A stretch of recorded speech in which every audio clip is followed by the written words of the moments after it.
শীতের এই সুন্দর সকালে একেবারে প্রথম থেকে শুরু করলাম। দেখতেই পাচ্ছ বন্ধুরা, সেই প্রসেনজিৎদা যে প্রতিমার যে মাটি, সেই মাটিতে জল দিচ্ছে। আর অপর সাইডে দেখতেই পাচ্ছ যে আগড়া, ধানের যে ক্ষেতের সেই আগড়া দিয়ে এক মেঠা যে করা হয় প্রতিমাতে, সেই প্রতিমার মাটিটা প্রস্তুত করছে। দেখতে পাচ্ছ এইটা হচ্ছে সেই ধানের ক্ষেতের আগড়া, যেটা আগড়া ধান থেকে পাওয়া যায়, সেই আগড়া দিয়ে কিন্তু এই মাটিটা প্রস্তুত করা হচ্ছে।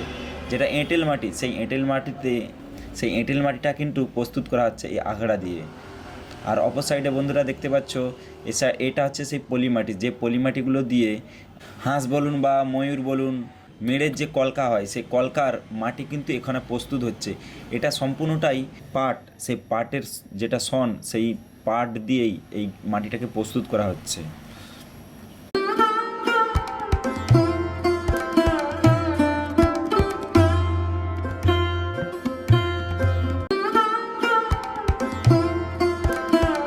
শ্রীকৃষ্ণ শিল্পালয়ে সেই প্রসেনজিৎদাকে আমরা পেয়ে গিয়েছি ওনার শিল্পালয়ে।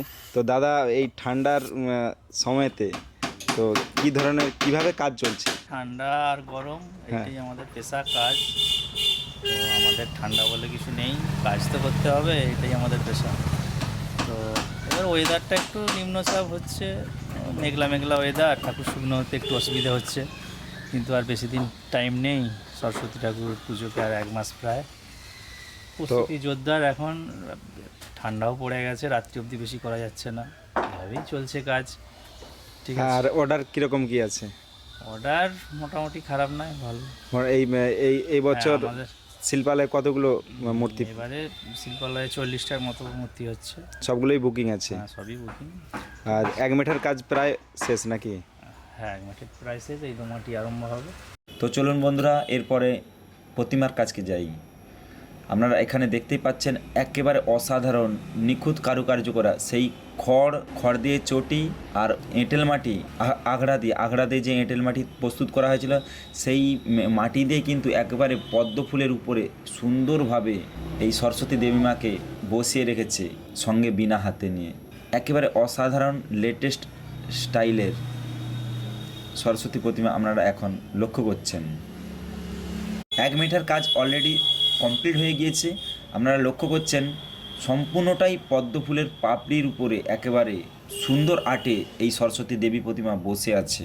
বিভিন্ন মণ্ডপে আমরা পদ্ম ফুলের উপরে দেখে থাকি, কিন্তু এই ধরনের সুন্দরভাবে সম্পূর্ণটাই পদ্ম ফুলের উপরে বসে আছে একেবারে, এই ধরনের আর্টের প্রতিমা কিন্তু আমরা আগে কোথাও লক্ষ্য করিনি। এই প্রথম দেখলাম, সুন্দর, একবারে অসাধারণ।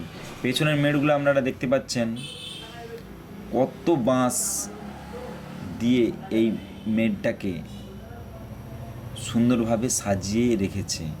আপনারা দেখতে পাচ্ছেন একেবারে ঘন ঘন বাঁশের যে বাতা, সেই বাতা দিয়ে পর একেবারে হাত গলবে না সেই ধরনের বাতা দিয়ে সুন্দরভাবে একেবারে পদ্ম ফুলের উপরে এই সরস্বতী দেবী মাকে বসিয়ে রেখেছে। সত্যি অসাধারণ। সম্পূর্ণ ভিডিও আমি আপনাদের কাছে নিয়ে আসব পরবর্তী ভিডিওতে। পরপর ভিডিওতে আমি নিয়ে আসবো আপনাদের কাছে এই চ্যানেলেতেই। পরবর্তী ভিডিও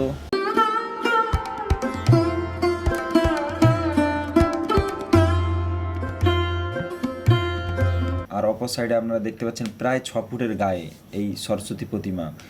1 মেঠার কাজ অলরেডি কমপ্লিট হয়ে গিয়েছে, সম্পূর্ণটাই মাটির তৈরি করা হবে।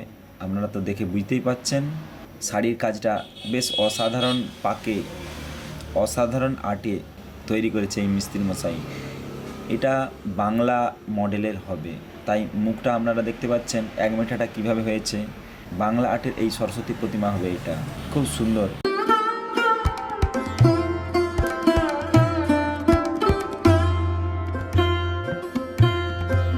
দুটো বইয়ের উপরে এই বীণা রাখা হয়েছে। বাহ, খুব সুন্দর। আর অপর সাইডে দেখতে পাচ্ছ একটা খুব বড় ধরনের হংস, রাজহাঁস যেটা বলে, সেই হাঁসের উপরে সরস্বতী দেবী মা বীণা হাতে বসে আছে। বাহ, বেশ অসাধারণ, খুব সুন্দর। হাঁসের মুখটা দেখতে পাচ্ছ বন্ধুরা, হাঁসের মুখটা একেবারে সে মাছ ধরা কাঁটার মতো পেঁয়াজ দেওয়া হয়ে আছে, বেশ ভালোই লাগছে। হাঁসের উপরে যে দেবী মা বসে আছে সেই সরস্বতী দেবী মায়ের শাড়িটাও খুব সুন্দরভাবে পরপর বানিয়েছে খড়ের চটি দিয়ে। বাহ, বেশ ভালোই লাগলো। এই ভিডিওগুলো আমি দমিটা যখন হয়ে যাবে তখন আমি নিয়ে আসব। আরেকটা ছোট্ট প্রতিমা, বেশ বড় না হলেও, হাঁসের উপরে পা তুলে আছে আর সাইডেই দেখতে পাচ্ছ বন্ধুরা ময়ূর দেবী মায়ের দিকে মুখ করে আছে। আরেকটা খুব সুন্দর বড়, বেশ নতুন আর্টের, খুব নিত্য নতুন আর্টের সরস্বতী প্রতিমা আপনারা দেখতে পাচ্ছেন। ময়ূর যেমন পেখম মেলে থাকে, সেই ময়ূরের পেখমের মধ্যেই যেন সরস্বতী প্রতিমা বসে আছে। একটা রাজহাঁস, খুব বড় ধরনের রাজহাঁস, সেই রাজহাঁসের পেখমের মধ্যে ব্যাকগ্রাউন্ডটা ময়ূরের মতো পেখমের স্ট্রাকচার, সেই স্ট্রাকচারের মধ্যেই, সেই স্ট্রাকচারের আগেই কিন্তু সরস্বতী দেবী প্রতিমা রাজহাঁসের মধ্যে বসে আছে। এটা একটা খুব সুন্দর আর্ট।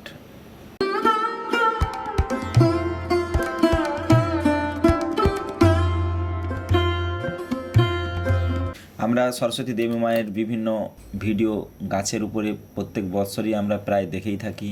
গাছের উপরে ময়ূর বসে থাকে বা হাঁস বসে থাকে, সেই ধরনেরই একটা স্ট্রাকচার। সেই স্ট্রাকচারের বেশ সুন্দর আর্টে, বেশ সুন্দর বিনা হাতে সরস্বতী দেবী প্রতিমা দাঁড়িয়ে আছে গাছের নিচে, আর সাইডে হাঁস।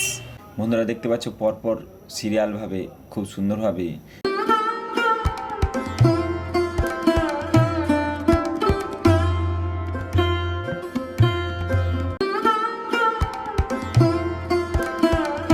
সুন্দর সুন্দর আর্টের 5 ফুট 6 ফুট 8 ফুট করে সুন্দর সুন্দর প্রতিমাগুলো আপনারা লক্ষ্য করছেন। সিংহাসনের উপরে, পদ্ম ফুলের উপরে খুব সুন্দর লাগছে। এক মেঠার কাজগুলো সত্যি খুব সুন্দরভাবে এই শিল্পালয়ে বানিয়েছে।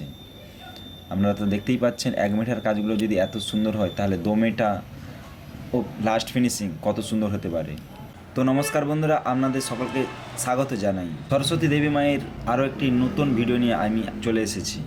দেশ ও দেশের বাইরে থেকে যে সকল বন্ধুরা আমার এই ইউটিউব চ্যানেলটি ফলো করছো, আপনাদের সকলকে জানাই আগাম শুভ পঞ্চমীর আন্তরিক প্রীতি ও শুভেচ্ছা। আজকে আমি আবারও চলে এসেছি সেই সরস্বতী দেবী মায়ের নতুন একটা ভিডিও নিয়ে। 2025 সালের এক অসাধারণ নিত্য নতুন সেই সরস্বতী দেবী মায়ের ভিডিও নিয়ে আজকে আমি চলে এসেছি। এই মুহূর্তে আমি উপস্থিত রয়েছি পশ্চিম মেদিনীপুরের শ্যামগঞ্জের সেই শ্রীকৃষ্ণ শিল্পালয়ে, সেই প্রসেনজিৎদার সেই শ্রীকৃষ্ণ শিল্পালয়ে। আগের বৎসরের মতো এবৎসরও সেই প্রসেনজিৎদার সেই শ্রীকৃষ্ণ শিল্পালয়ে নিত্য নতুন ডিজাইনের কোন ধরনের প্রতিমা তৈরি হচ্ছে তারই ভিডিও নিয়ে আজকে আমি চলে এসেছি। তো চলুন, শীতের এই সুন্দর সকালে আপনাদেরকে নিত্য নতুন ডিজাইনের সেই শ্রীকৃষ্ণ শিল্পালয়ের বিভিন্ন আর্টের সরস্বতী দেবী মায়ের ফটো, ভিডিও আপনাদের কাছে তুলে ধরছি। আপনারা দেখতে থাকুন ও সঙ্গে থাকুন। প্রত্যেক বৎসরের ন্যায় এই বৎসরও দেখতেই পাচ্ছ বন্ধুরা, একেবারে কর্মযজ্ঞ চলছে এই শ্রীকৃষ্ণ শিল্পালয়ে মা সরস্বতী প্রতিমা তৈরি করবার জন্য। প্রত্যেকটা ঠাকুর কিন্তু প্রস্তুতির জন্য একেবারে দ্রুততার সহিত চলছে। হাতে মাত্র আর 26 দিন বাকি। আপনারা দেখতেই পাচ্ছেন এক মিটার কাজ অলরেডি প্রায় হয়েই গিয়েছে, প্রায় শেষের পথে। এক মিটার কাজ প্রায় শেষের পথে।